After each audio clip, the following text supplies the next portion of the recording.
I've been doing this at these AFP events now. Do you know who the recipient of these pictures is? Barack Obama. I'm tweeting it because he is under the dire misimpression that all of you are limousine millionaires and billionaires. Oh, you don't look like Hollywood celebrities to me. Okay, sit down. It is great to see you all. Wisconsin really is ground zero in the battle against the unhinged progressive left. So I stand with you, and as many of you know from my own career, I've been battling the unhinged left for some 2 decades now. So I feel your pain. Speaking of Barack Obama, you know, I follow his Twitter account very closely. And some of you may have noticed this. We put it up on my new internet startup, a company that hasn't taken a single penny from Barack Obama, at Twitchy.com. Last night on Barack Obama's Twitter page, he was pushing a t-shirt. Have you heard about this? Yep. The t-shirt says, "Health reform, still a BFD." Now, I know this is a family-friendly audience, so I'm not going to spell that out. But you'll recall that that is the phrase that Joe Biden whispered loudly in Obama's ear when they were celebrating shoving that monstrosity down our throats 2 years ago. Health reform, still a BFD. I think that stands for bad financial decision. Yeah!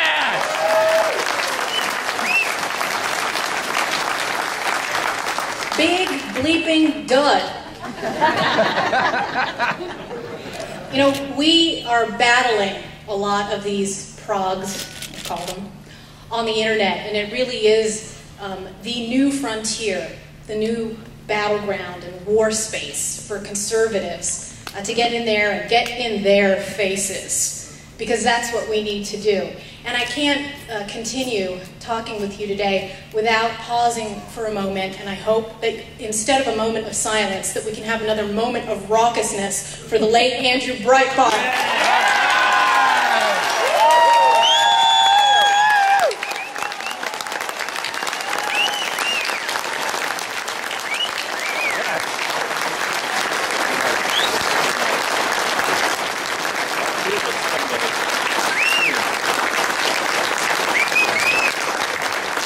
Those of you who have been loyal AFP, proud AFP members know that he was a staple at AFP events here and across the country.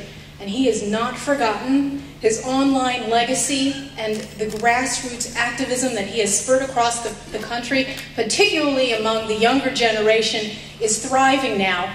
Get out your pens, because I want you to write a couple of these things down. We want his family, and especially his 4 beautiful children, to know that he will not be forgotten, that as conservatives, we support each other without the nanny state. The Breitbart Children's Trust was established by some of his friends and fellow conservative colleagues. And here's the address, 149 South Barrington Avenue, number 735. That's in Los Angeles, California, and the zip code is 90049. We stand with Breitbart and we'll never forget him. And this year, in so many ways, is about the themes that he carried on, about making sure that the left does not control the narrative. This is, like he always has said, war. And each and every one of us is a warrior in our own way. And a lot of you are small business people, working all the time. You've got families, you've got stay-at-home dads and moms, but each of us has a role to play. And I think this is a larger lesson of the right, as we've all been under siege by Barack Obama and his brass-knuckles Chicago team. They said that they will push back twice as hard. Well, we will push back 100 and 1,000 and 100,000 times as hard.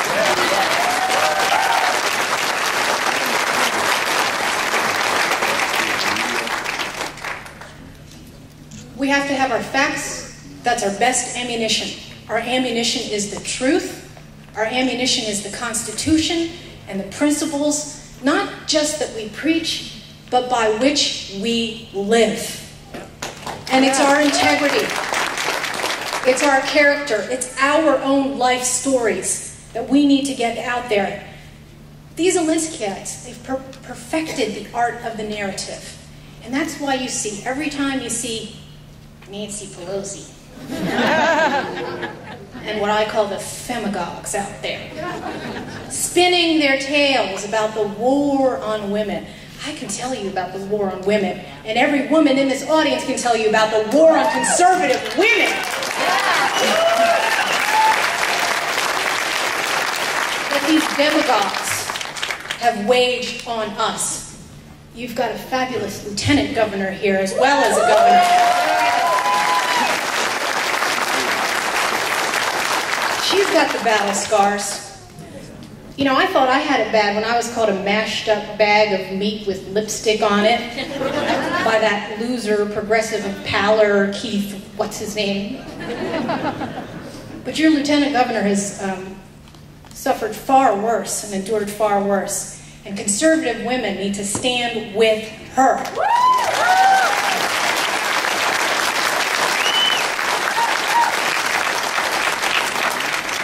We need to stand up. We need to push back. We need to tell our stories loudly and unapologetically. A lot of you know my own personal story and my own journey. My parents came here from the Philippines in 1970. They were legal immigrants to this country.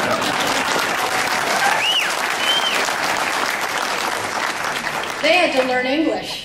They had to pay all of their legal fees, doctor's fees, before they even set foot in this country. And as many of you who are first and second and third generation Americans appreciate and understand, it is a privilege to be in this greatest country on God's green earth.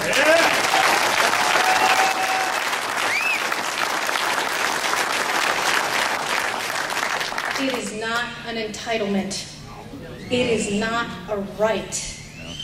And we have had this explosion of the nanny state mentality, of this culture of entitlement, and this culture of grievance mongering that is perpetuated by the grievance mongerer in chief in the White House.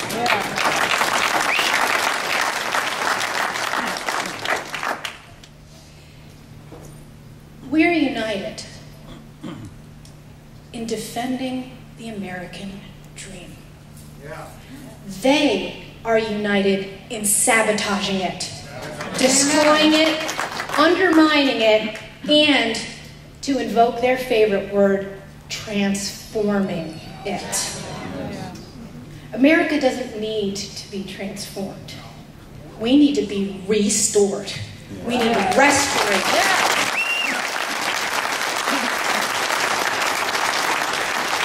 Our founding principles do not need to be transformed. They need to be preserved. Preservation. These are the things that we stand for. So the other day I was on Fox and Friends and they asked me about Nancy Pelosi invoking the founding fathers to promote the most mother of unconstitutional mandates, government mandates, Obamacare. And you know what I did? I couldn't help it.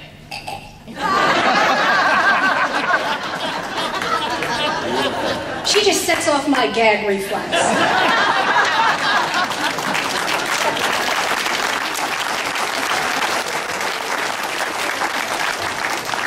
And I know that's mean. That's what they consider incivil. And it's no joke that these people, whether they're in the White House, whether it's David Axelrod, or Jim Messina, or that crony mogul Valerie Jarrett, you want to talk about a one-percenter? It's no joke that these people have as one of their underlying agendas the criminalization and the marginalization of conservative dissent and activism. Yep. And actually, that deserves a boo. Boo! Yes, they can, they always say. And you know what we have to say? No, you can't.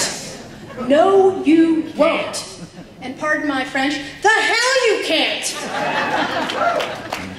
Every day, I put out this regular tweet, and I address it to Barack Obama and Jim Messina. Still here, you haven't shut me up yet. You should do the same.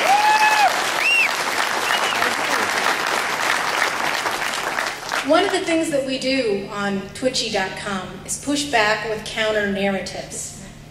And we want to make sure that social media is a space that is not monopolized by these fable makers and these false storytellers.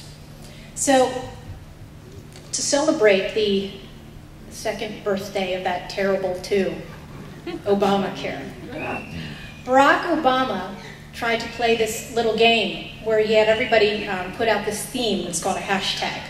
I like Obamacare. Because, and then you're supposed to explain why you liked Obamacare.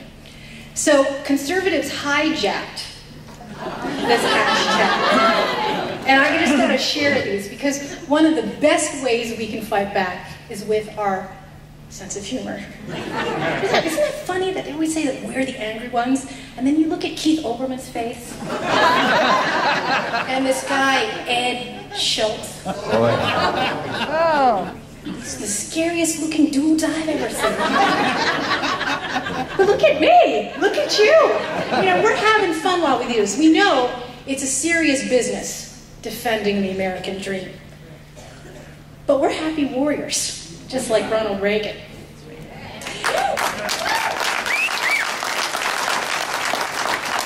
I like Obamacare because I'm in a union that donated to Obama, so I've got a waiver. Whee!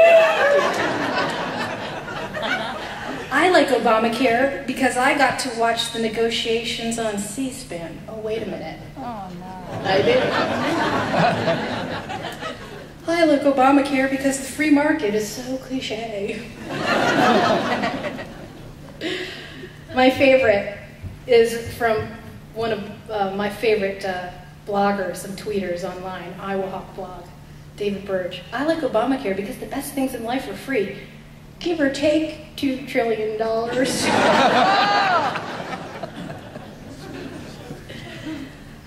On another quick serious note,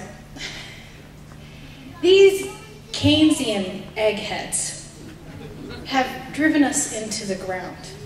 And I think this was the point when the discussion came up a couple of weeks ago about Obama pushing higher education on every American as some sort of entitlement. Because look what it's gotten us. You've got all these Ivy League smarty pants who just don't know that when you're in a hole, you gotta stop digging. Especially when those shovels are paid with our money. They put these whiteboards out and they talk about innovation and what they're going to do to improve the quality of health care, when these guys don't have a clue about, oh, I don't know, simple things like meeting a paycheck and payroll, let alone inventing and participating in our free enterprise system.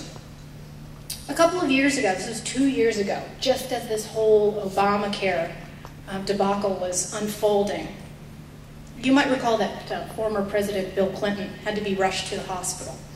He had a heart condition, and so he immediately underwent this procedure where they put 2 stents in one of his coronary arteries. And to me, it was a very timely and notable reminder about the dangers of stifling private sector medical innovation. Because guess what?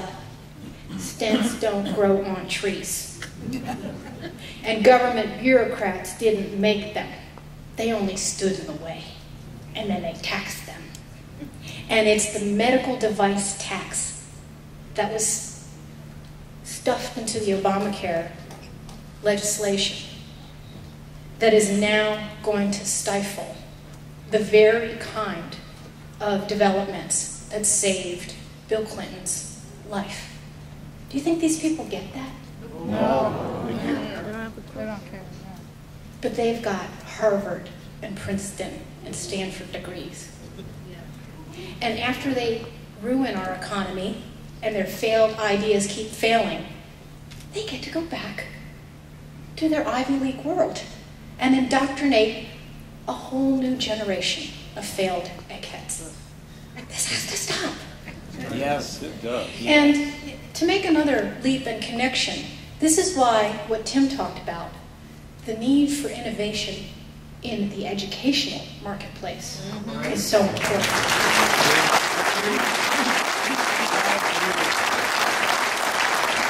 So many ways in which Wisconsin is ground zero, because school choice and enhancing parental autonomy is the key, the ultimate key to rescuing our nation. And these progs have long known that if they can get to our kids early, they are set for life. Yeah. You know, there was a story earlier this week about how there was I think it was a middle school class in Virginia is being brainwashed now to do opposition research against Republicans. They see our kids as their pawns. They say, yes, they can. And you know what we have to say? No, you can't. Thank you. This is my most important role. I mean, you see me on TV, you see me on Fox News, I do these kind of speeches, but the most important role I can play, and that each one of you can play, is as a parent who is shaping your child to be a productive, non-entitled job creator and wealth creator in this country.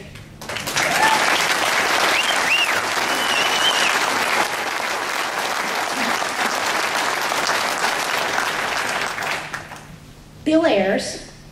Oh, You know who that is. Oh, Tom. yeah. And yes, I call him a traitor. Oh, that. He proudly calls himself a terrorist. I call him a traitor. This man was in Venezuela a couple of years ago, and he was extolling the Venezuelan dictator for their education system.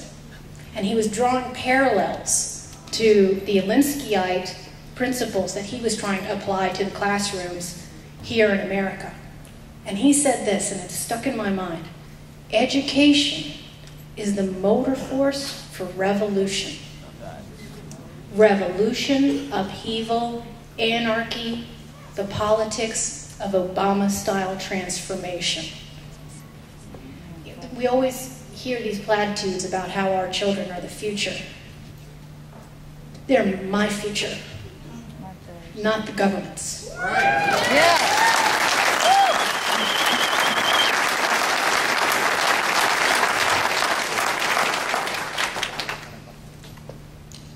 I talked about the bullying and the brass knuckles tactics of this administration.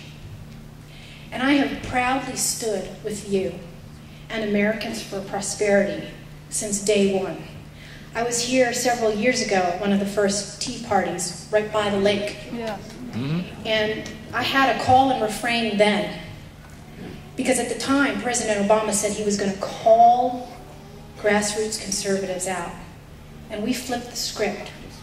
And we have to call them out. Yeah. We have to call these job-destroying corruptocrats out. And this nosy body first lady out. Yes.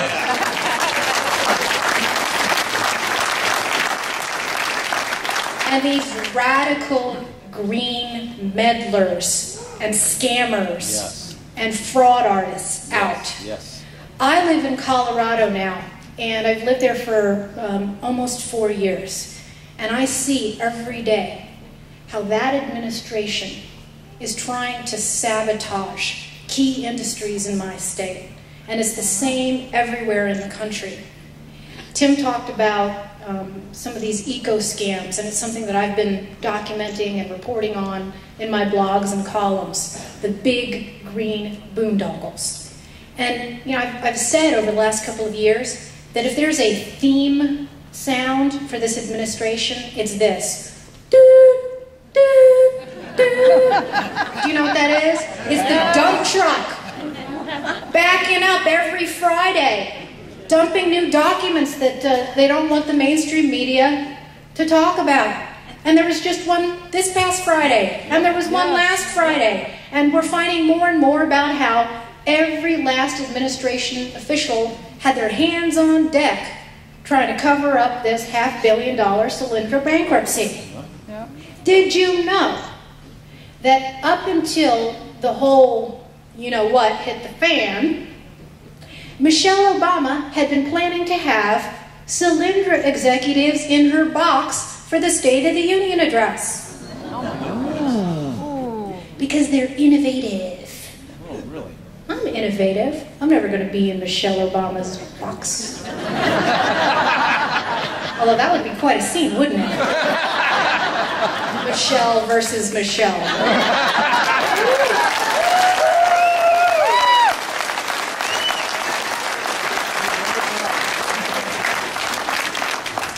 We've got the facts on our side. We've got truth. We're the ones who have the Founding Fathers' legacy on our side. And it is incumbent upon each and every one of you to stand up for yourselves, for your children, your grandchildren, your families, your communities, your leaders in this state who are acting like what we need in leadership. Real adults, not whiny crybabies.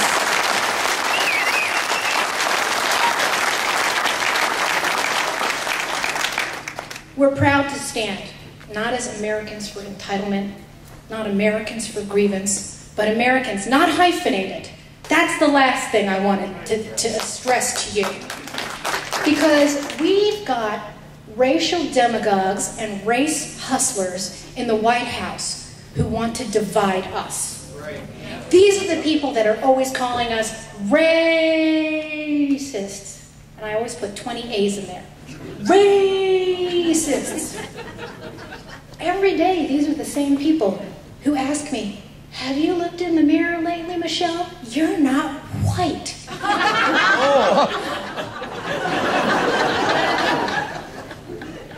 They constantly position conservatives, and particularly minority conservatives, as either deluded or victims, puppets of the white man. They're always talking about white, white, white. White, white, white. Who are the racists? That's right. Look in the mirror.